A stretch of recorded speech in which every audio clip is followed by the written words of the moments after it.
Welcome to another episode of A Minute Till 6. I'm your host, Mark Haynes, also known as MH the Champ, along with my co-host. Perry, you can find me at chris.perrysr. And today, on this video chat we have the co-founder and managing partner of PMG, which is Players Management Group, Mr. Reggie Blackwell. Appreciate you for joining us. Yeah, man. You guys, appreciate you having me. Yes, sir. Yes, sir. I see you got your COVID caveman beard going like myself, man.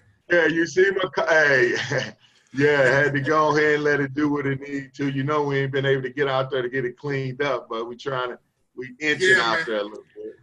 I'm about ready to get mine cut off as well. But I see you, brother. You look good, man. You look good. Yeah, appreciate you. Same to you. I see y'all got it rocking too. Everybody got the beard. See, you get a little older though, you get a little like gray in there, a little wisdom.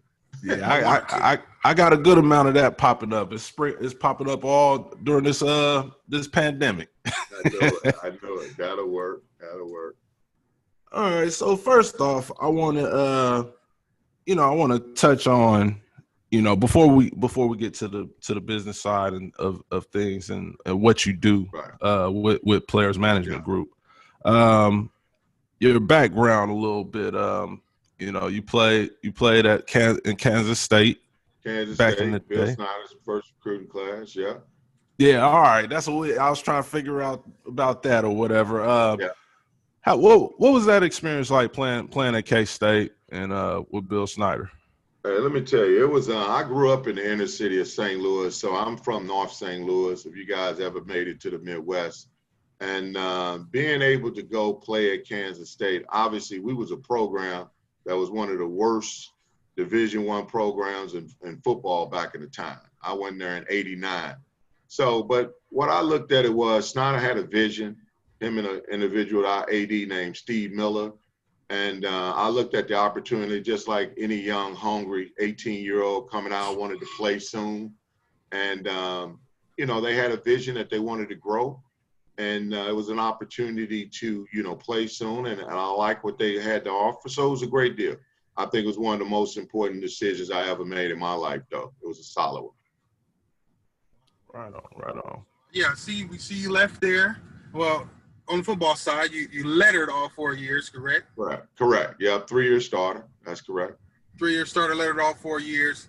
And then from there, where did you go? Yeah, so my career kind of took a little bit, and we'll kind of walk you through a little bit of my resume. I always had a passion for sports. That was always something I knew I wanted to do.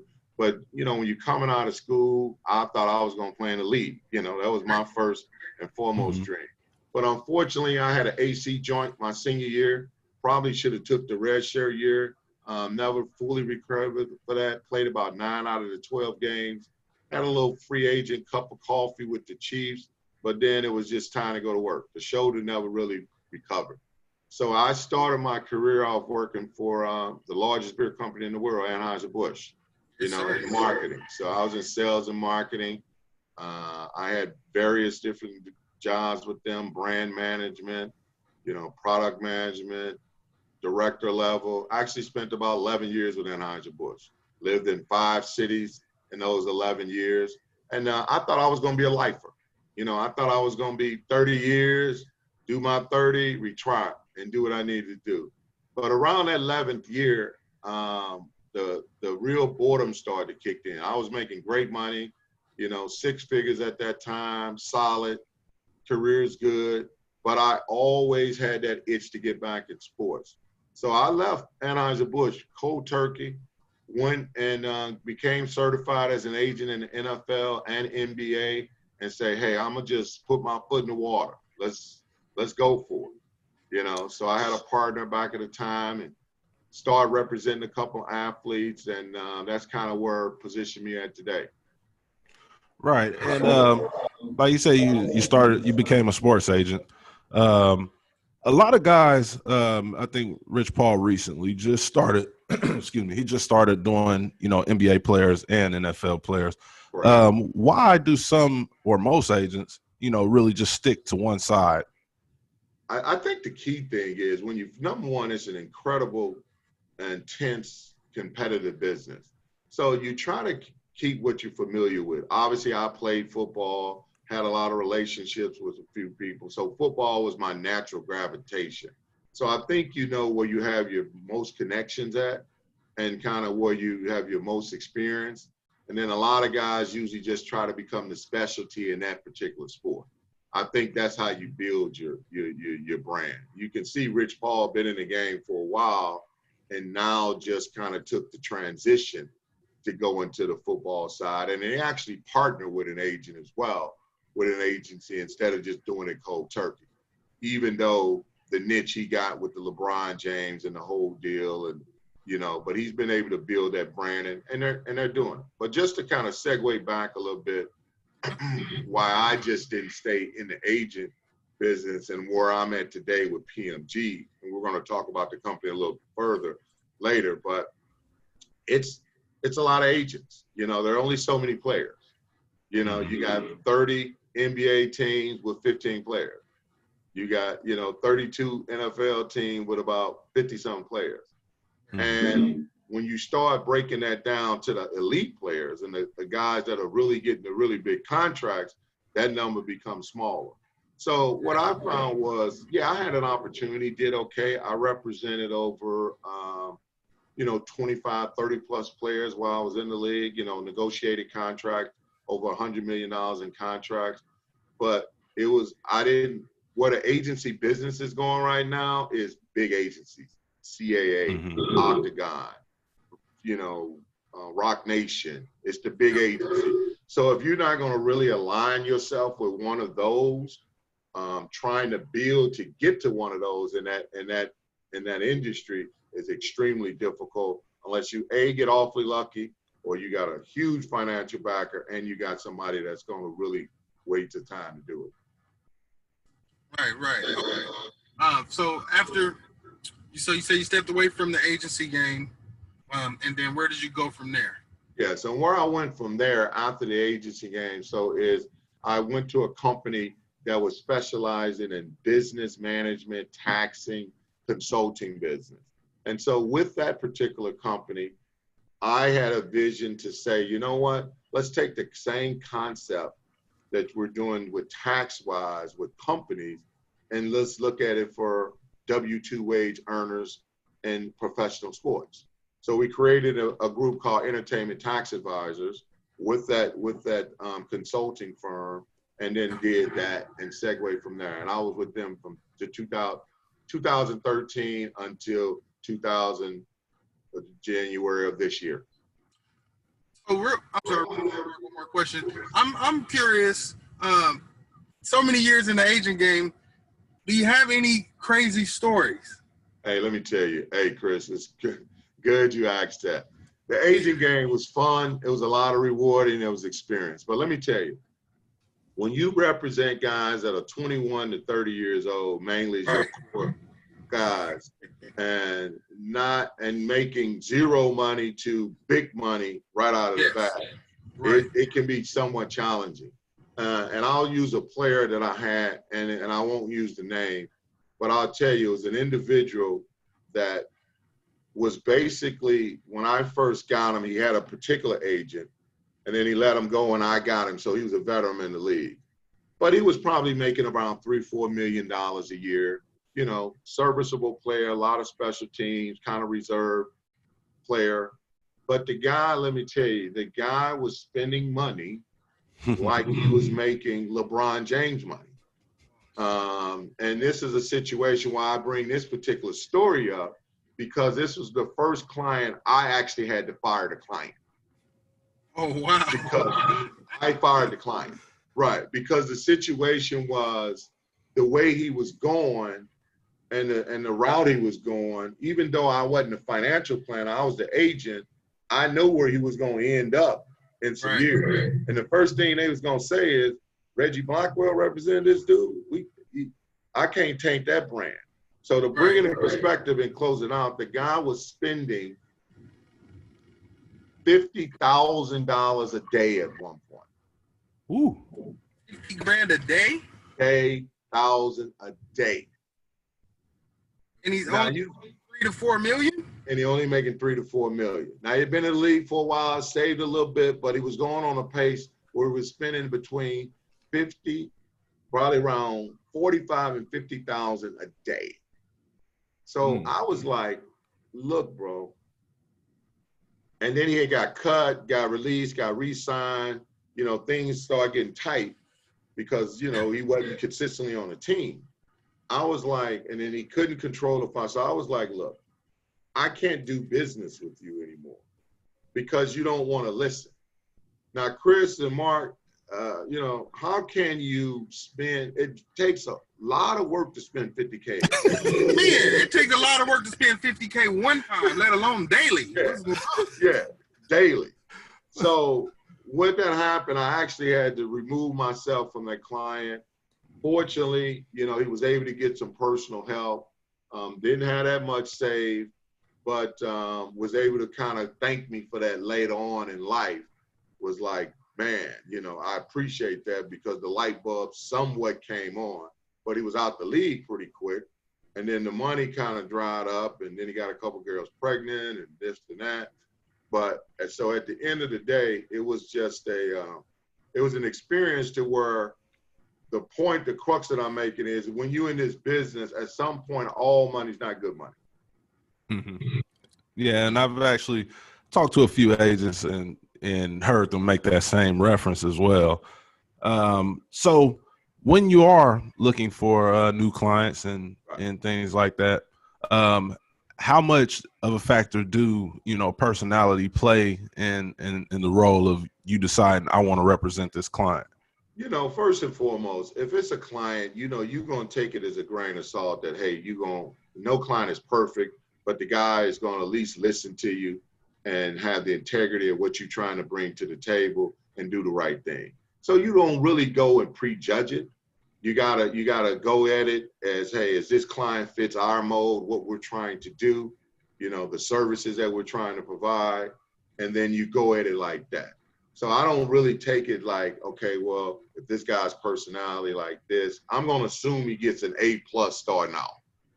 You know, he's an A+ character type guy. And then he wants the services that I'm gonna provide because I'm gonna bring a service to him that's gonna put more dollars in his pocket if he follows the plan. So and in that case, if he's on that line of work, I mean, he's got that mindset, then, you know, we're going at it. You know, our business and our firm, we want to be the premier in our niche, and that's strategic tax planning, minimization of tax, business management, you know, reconciliation of bank statements and all these other things. That's our niche. That's our game. We tax attorneys versus your typical CPA that's on the street. Right. Okay, so is your niche specifically to players? I heard you mention the you know, even the W-2 guys. Is that specifically to players, or can your average Joe you know, come in and call and pick up your services as well? Exactly, Craig. And that's a great company. So we really look at it as we specialize in athletes, but high net worth earners. And where we define that is, there's not really a dollar amount to cut off, but typically someone that's making over $750,000 a year, you know, in that category, that's where our services and the type of strategic strategies we can offer are the most beneficial. Now, that's not to say if we got a guy that's, you know, in the league making 500, 600, but he's been starting for 2 years. We know he's on the cuffs in a year or two. He wanted to put a couple of business in play. You know, we're going to look at that overall situation, and yeah, we'll probably take that client. So we don't define it to particularly by dollars, but we look at everything. And that's where the football side comes in. Me, kind of where I'm the co-owner and run that, I can look at a guy and say, okay, yeah, he makes $485 now, but, you know, the guy didn't just rush for, you know, 800, 900 yards. Yeah. He's getting 20 snaps a game. You know, he's only going into his next year's deal, his last year. Hey, and this guy can change. Right. You know, he's on his way to 8 million, 7 million or something. In a heartbeat, you know, and I'll just give an example of one client, just similar situation. This individual named Rodney Gunter. He was with the Jaguars now, but he was with the Cardinals. And first getting Ronnie was only making 500,000, made 600, then he make $1 million. Then he had a kind of sort of breakout year. Now he's making 18 million over 3 years, an average of six a year and 12 million guaranteed. But he went that in like 3 years. And that's a guy that, as I got to know him, and we stayed with him earlier, knew that he had some gumption about him, had some heart, ready to grind, and now he's there. And then if he do what he needs to do in these next 2 years, then he can make the next leap. And Reggie, I wanted to ask, now because you're not an agent anymore, you're in the management side. What are the difference between being a sports agency and a sports management company? That's a great question, Mark. So when we define our business, what we do is an agent is the guy that negotiates the contract. So he's number one, the guy that's going to deal with the team and going to negotiate the contract. And then I'm going to put another guy in there, the financial planner. He's the guy that's going to manage the money specifically, stocks, bonds, mutual funds, etc. We handle everything else in between in the player's life: strategic tax planning, business management, setting up separate entities, LLCs, any legal services, i.e. he's getting married, you want to get a prenup, or he's got child support issues, he's got to go deal with some legal stuff. Or his Uncle John says, hey, you know what? I want you to start this car wash business with me, invest in me. We don't tell them not to do it or do it, but we vet it. Or somebody's got this bright idea. We got these franchises we gonna start, all these chicken shacks. I want you to give us $1 million. So we do the due diligence. We do the vetting. We do the background checks. We look at the P&Ls. We decide to see, and then we give them an educated reason to do it. So all of those antennas, without negotiating the contract or without managing the money, is where we fit in. So we try to play our role in the team. And what happens is a lot of times, and this happens nature by instinct of agents. Agents get territorial. They think I'm a play in their sandbox. So we have to distinctly tell them, I don't want to negotiate a contract. I'm not in that lane. Now we do have some clients we'll go out and get a deal for marketing, endorsements. They want to get a car deal, Rolex deal, but that's not our core service. That's just an extra service we bring to the table if they don't have the current team providing it for them right now. We can provide that service. So that's the real distinction, though. So the agents, they do the deal. You get a deal, they negotiate it, they handle. Everything else, we handle. Got it. Okay. So I'll bring it back to our timeline here real quick. So you finished in January, you said? Yeah. January of this year with the entertainment. Advisors, right. There we go. So we finished there, and then between January to here we are, August. What has Mr. Blackwell been up to? Right. So what we've been up to is great. So obviously we had a vision for a long time. It's just like anything, guys. When you work with a partner and you're building that business, but you don't have no ownership in that business, you get to a point like, hey, you only can be highly compensated so much. I want a piece of the pie. So it's like, hey, let's put together a team, and we gathered a team with over 50 plus years of experience, and let's get out here and build it on our own. So we've been building, getting clients. We got a couple current professional athletes, won't name them, that are our investors that are part of the organization. And we're just doing, that's where the name comes from, Players Management Group, because we're a company that is actually partly funded by active players that are in the league. And we're trying to do it full circle. So we've just been adding clients, it's growing, grinding. And that's dope. And because I know it takes a lot of money to be able to deal with professional athletes with the salaries that you mentioned earlier. How do you, if it's okay to ask, how do you approach like a current athlete to figure out if they want to silently get into the business. Correct. And that's a good thing. You saying to be an actual client or from the investment side? The investment side. Yeah. So basically, it was an individual that I had a relationship with. I've been working with them for, the last, several years. And it's just like anything. You build some trust. You get to know one another. You develop a relationship a little bit, what I call off the field from a personal side. And if they got a vision, because where they're at in their career, they're getting to that point that where they wanted to have something 2 to 3 years down the line after they retire, that they can be one of their antennas of income. So, you just start having a conversation. They approach you, they have like-minded interests, and then you kind of go from there. It was really, we were going to either do it one or two ways, go the regular traditional way, go to the bank, and get it done and use some of my own things. And this one, a couple particular players just kind of came and it fell in play, Right. So you just had to cultivate the relationship over time. And that's kind of what built it. Got you. And another thing I wanted to, like I said, I was going to ask, as far as bringing, new services and businesses, to your clients.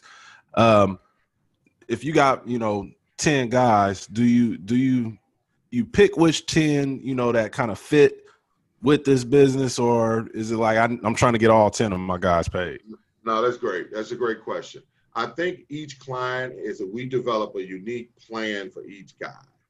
And so they're vastly different. So they're a little bit, the core business is, first and foremost, we don't want you paying more money to the federal government than what you legally have to. That's the first piece.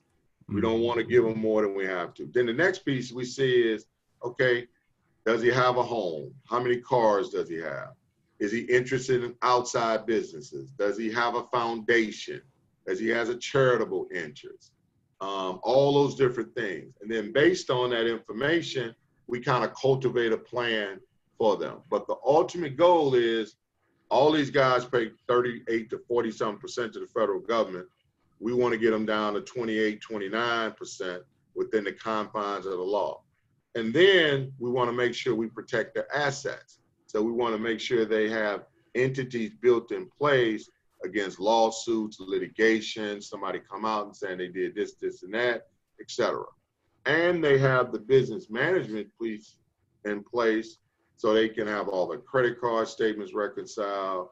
When we do the tax return, we're not just getting a shoebox full of receipts, because we build a proactive plan throughout the year. Right. Where your CPA just gets you at the end of the year, hey, give me your stuff. I punch it into the computer. You owe or you get something back. That's the base premise. Where ours is, it's a proactive plan we're going to build all year. So the key thing is just each player has its own little microcosm of their own little business. And a little bit, just Mark, so you can understand, we kind of do like a 1 to 5 player management type relation. So I manage the whole pie, but each players has people below me that just constantly in communication with them. What do you need?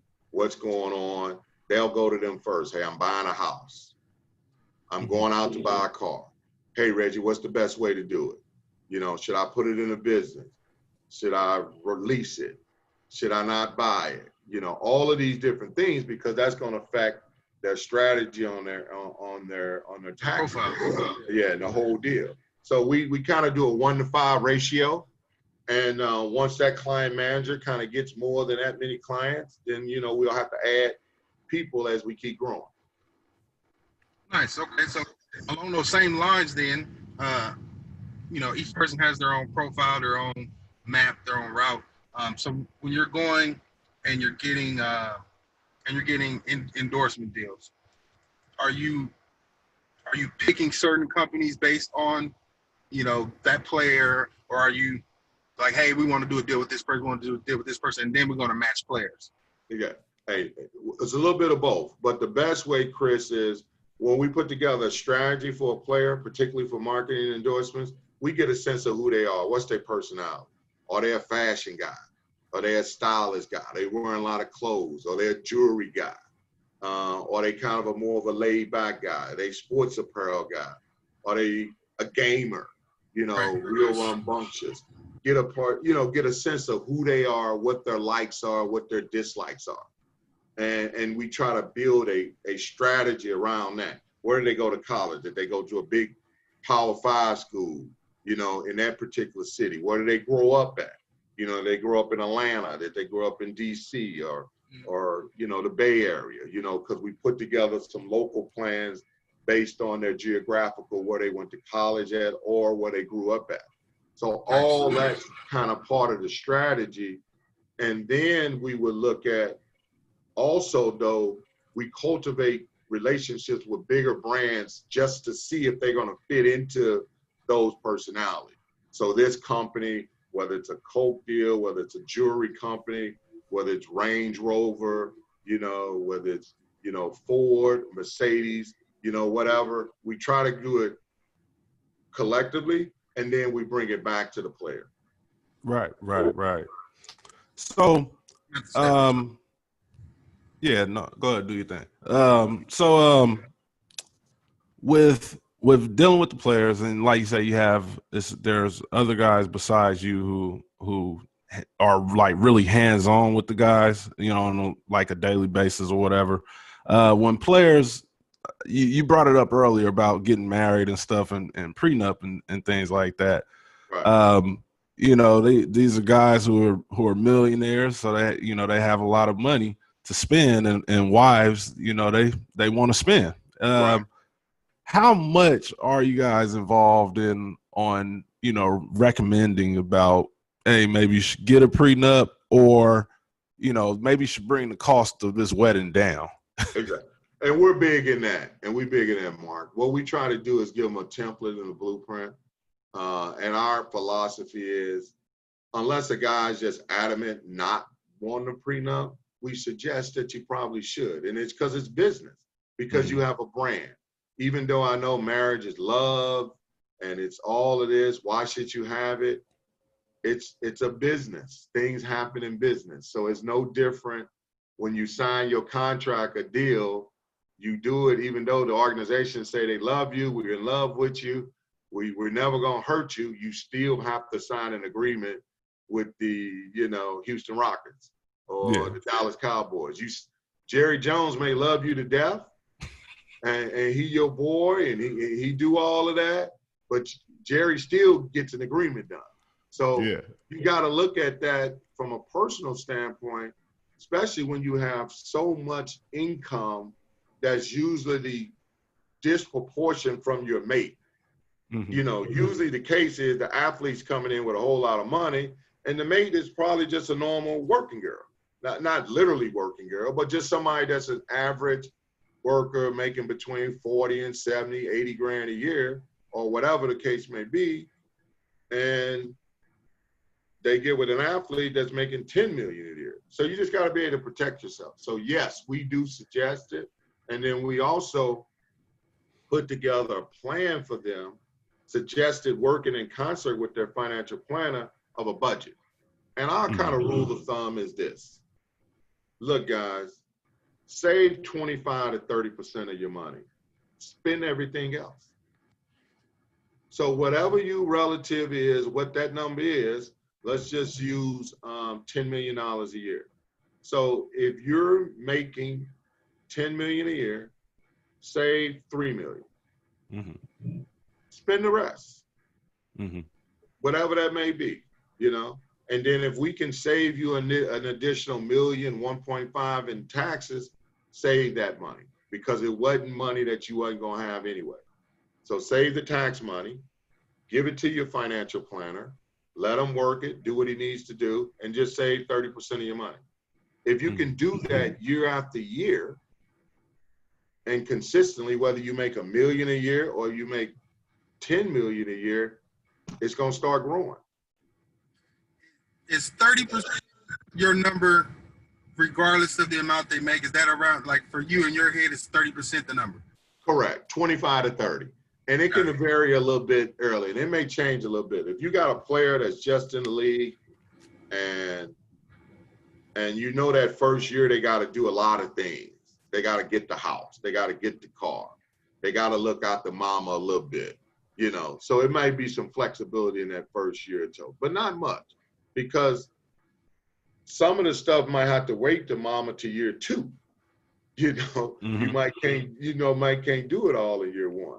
But my rule of thumb is, and I even apply that to myself personally, if you consistently do that, and you do it consistently, and your financial people produce the returns on investments that they should do, you know, and then you'll have some sustainable wealth.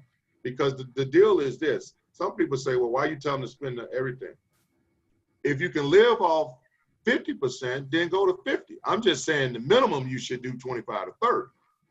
Everybody's lifestyle a little different. We got some clients, they don't spend nothing. But I'm telling you, if you want to go to that club every now and then and get the bottle service and trick off some money, just long as you ain't dipping into that 30% pool. You know, if you want to fly some folks in from LA, you know, to New York because you want some things to see, or you want some entertainment to hang out, and you want to fly in first class, as long as it don't dip into the rain. That's all. Because what I've come to the realization is I was 21, 22, and I just had a little money, and I know how I used to be. So we have to be realistic with them on their needs, what they like, what their likeness is, but still have a plan. All right, my thing got froze up a little bit on me. And yeah, like you said earlier, if you want to go get some, you know, chicken wings at nighttime, you know, it's fine to get as many chicken wings as you want to get. Right. But as long as it's within the budget, as long as it's within the plan. Oh man. So with working with I'm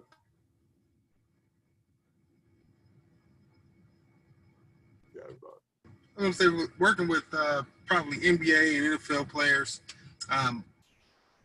You have a few NBA clients, more on the NFL side. Which one has been more of a hassle to you? I think both of them have both unique challenges, but what I'm liking is we would like to grow, not saying one particular sport, but the NBA has guaranteed contracts. So it's easier for me to have the plan, because I know once they sign the deal, I could say, hey, your tax life is going to be this, this, and this, because this is what you're making every year. And I think with the NBA, what happens with a lot of guys, and I'm not saying the NFL doesn't do this, you got less guys. So I think they talk a little bit more and they kind of follow the blueprint. And I think some of the leadership in the NBA, like the LeBrons of the world and the high profile guys, they really step up, you know. And I'm not saying that the NFL doesn't have some of those type of leaders, but it's 53 of them, you know. It's 53 of them on a team. So both of them had their unique challenges. I love football because I'm passionate. I think they all got a different type of mentality, especially from the defensive side of the ball. But both of them are good to go. You know, they got the same unique situation. Speaking real quick on that power of, because I noticed the power that the players have, like you said, with LeBron and these guys, they shifted power to the player side. Do you feel like the NFL is headed in that direction as we see more contracts that are closer to being fully guaranteed and things like that? While they may be shorter term, it may be dependent upon who you are as a player, but do you see that shifting towards that area? I see it shifting. But I see it shifting at a little bit slower pace than in the NBA. And that's just because of, I think a lot of the ownership groups and some of the things in the NFL are old school, staunch boys. They've been doing it their way for a long time. Not saying that they're not good people or great guys, but they've been doing it their way. With some of the NBA, I think some of the different ownership and some of the diversity that the NBA has created, it's got different type personalities that are involved. So, but I do think, Chris, it is slowly the NFL guys are saying, look, we need to get some guaranteed money. We risking our bodies. We doing all these things. Right. We can't keep taking some of these L's. And they're willing to sit out and stand and willing to lose money to get it. So I think it's definitely coming. And my sound went out earlier, but I just got like two more questions for you. And one was being with your players when they go into retirement. Do you guys still stick with them and do business with them and help them moving on in the future? Excellent question. Glad you asked that, Mark. We're with our clients for life. So unless they actually want to fire us or remove us from it, we're going to stand with them as long as they're here. Even if their income goes from $10 million a year to $150,000 a year, we're with them. We're going to always file their taxes. We're going to always be with them in the capacity that they want us to be with them. So we stick with them all the way through. Okay. And secondly was with when you got a young player that's in his rookie contract, a rookie deal, and I seen some guys, with the Sacramento Kings that dealt with it. You're drafted. You guys help them get housing and maybe buy the mom, dad a house, whatever. How does it work as far as like, they buy a house and then, they get traded or something in the first or second season or whatever. How difficult is that to deal with? Let me tell you, very difficult. A lot of times some agents do a good job with it, but we found ourselves, that's that kind of loophole area that we handle a lot. If a guy gets traded on a dime, had to help him in the relocation. I've jumped on a plane, drove a car down somebody, help look at a house to get set up, even myself. So we do all of that during the transition, and it's very difficult because what we want to do, and we do work hand in hand with the agent. Some agents are more hands-on than others. Some agents are like, look, I do contracts, that's it. You want all this other ancillary stuff, you figure it out. I'm gonna do your deal. And then some don't. But our deal is our purpose is to make the transition so the athlete can continue to focus on what he does best. And that's either his craft. So we don't need them worrying about the ancillary, situation. Now, if they got a wife and some of those other things that can kind of help in the transition, then we'll walk with the wife all the way through and make sure everything's good. Or if they got a mom or dad that's still in their life, and we'll work with the parents and handle it all the way through. But we definitely want to make sure the transition is good because it's sudden change. It's just like you have a turnover in football. It's a sudden change. You got to be able to adjust and make a movement real quick. Man, listen, I appreciate you. I thank you for giving us a little bit of your time today.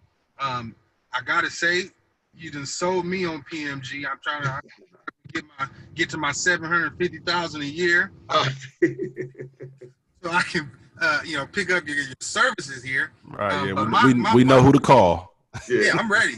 My last question for you is, what's your favorite beer? My favorite beer, and I'm still, I'm from St. Louis originally, so I'm a Bud Select guy. It's kind of that in between Budweiser and Bud Light, still a little heavy. I'm there, and then I'll also do a little Corona as well. So that's my thing. I had to ask the Anheuser-Busch. They make a lot of my favorite beers, but I had to ask. Gotta be curious, man. Are you still an Anheuser-Busch guy? So I stay with it. I still got a lot of buddies that work over there, and like I say, they taught me to work from the business side way early. So I got a lot of loyalty to them because they gave me a lot of tools to kind of be able to run a business and navigate, and understand pricing and margins and things of that nature. So they're nothing but love there. No. And last question I want to ask you is, player management group. What does the future look like for you guys? Yeah, so the future is bright. What we want to be able to do, Mark and Chris, is continue to carve our niche. And fortunately now we're getting players in the hopper. We got players that can be referrals for us. So that old school having to really get out there and, just cold call and trying to get on a player. We actually got players that can speak on our behalf. Nice. And our thing is we just want to make sure that taxation, that particularly, and I say this, African Americans, as African American athletes, and 70% of the league on both is 67, 70, what you would say is part of African Americans. I want to get diversity in clients, but all my clients are African American. That's just what it is right now. I love to get some of them, but that's just what it is. But my point to that is right now, and our company is diverse. I got Asian, I got Mexican, I got white. We're very diverse.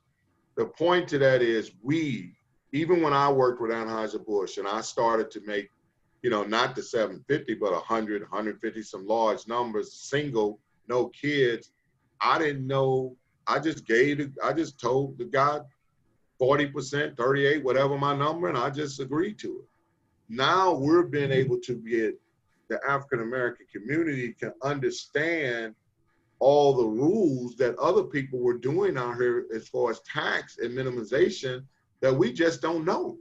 And it's still uneducated, even with athletes at this high level. Now, the LeBron James of the world, they got the best of the best. But I would tell you, 80% of the players, if we meet 10 of them, 8 of them are overpaying more in tax than what they legally have to. And it's just being educated of knowing the rules, knowing the strategies. One thing I'm gonna leave you guys with at PMG, what we do is, if the speed limit is 65, okay? The speed limit is 65. We go about 72. Okay. My guy, my kind of guy. So what That's we how I doing, drive. right? So what we doing at 72 is, yeah, we're over the speed limit a little bit, but we ain't gonna get no ticket. We ain't gonna get no ticket, and that means a ticket from the IRS. So we're gonna push the rules that the IRS set right up to the border, and we'll be able to support it with legalization. But we're not gonna go 40 and a 65 like the CPAs do sometimes. Right. That's I like that right there, man. That's some. Tell you, I'm sold, man. That's the difference. So so that's how we roll it. Yeah. And I'm gonna let you go, man. Once, like Chris said earlier, man, we appreciate you jumping on with us and sharing your knowledge and wisdom with us. And like I said, once we get to that 750 range, 500, or we see the bright light at the end of the tunnel, we give you a call, man. Well, definitely. Hey, Mark and Chris, appreciate it. I know Nella, who kind of sets it up for us. I'll make sure I have you guys' contacts and all your stuff. And when I get out to your way, we definitely stay in contact. Love to have you go to lunch with you guys and do something one day. We'd love to. Yes, sir, man. We appreciate that. And once again, guys, this is Reggie Blackwell, the co-founder of Players Management Group. And I'm your host, Mark Haynes, MH the Champ on Instagram, along with my co-host, Chris.PerrySR on Instagram. And this is a minute till 6, and we out. Peace.